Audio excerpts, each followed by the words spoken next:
নাটক নাটক করে মানুষের সিম্পাতি নিয়ে আমাদের ফরিত থাকতে হয় না। আমরা আমাদের কাজের মাধ্যমেই ফরিত থাকি।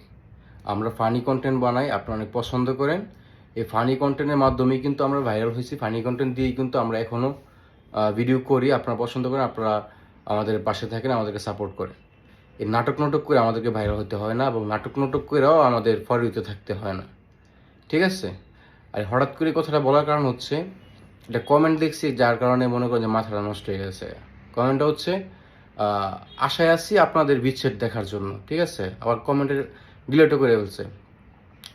তো আমাদের বিচ্ছেদ দেখার জন্য আশায় আছে, আমরা তো আর বিচ্ছেদ হয়ে গেলে ওই নাটক সিনেমা করবো না আইসা, বুঝছেন না? এটা হচ্ছে একটা পাবলিক প্ল্যাটফর্ম। এখানে আইসা এই কান্দাকাটি করবো, আমি কান্দাকাটি করবো, হ্যাঁ, তারপরে হচ্ছে এইসব সিম্পাতি দিয়ে মনে করেন যে আমার পাবলিকের মাথা নিয়ে খেলা টেলা, পরে আবার এই ইয়া করবো। এখনো পর্যন্ত আমাদের এরকম কোন কিছু করার দরকার পড়ে না, করার দরকার পড়বো না ইনশাআল্লাহ।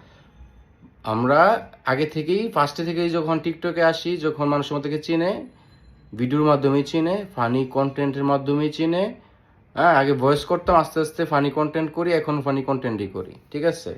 ওই এই নাটক হে নাটক ভেঙ্গে বললাম না, এই নাটক এই নাটক এই নাটক টুই নাটক, বুঝেনই তো, এইসব কইরা আছে না, আমাদের ফর্দে থাকতে হয় না। ঠিক আছে? আলতু ফালতু কমেন্ট করবেন না ভাই, আলতু ফালতু কমেন্ট করবেন না। ঠিক আছে? মানুষ বুঝে কমেন্ট করবেন, যারা করে তাদেরকে কমেন্ট করবেন। ঠিক আছে? থাক।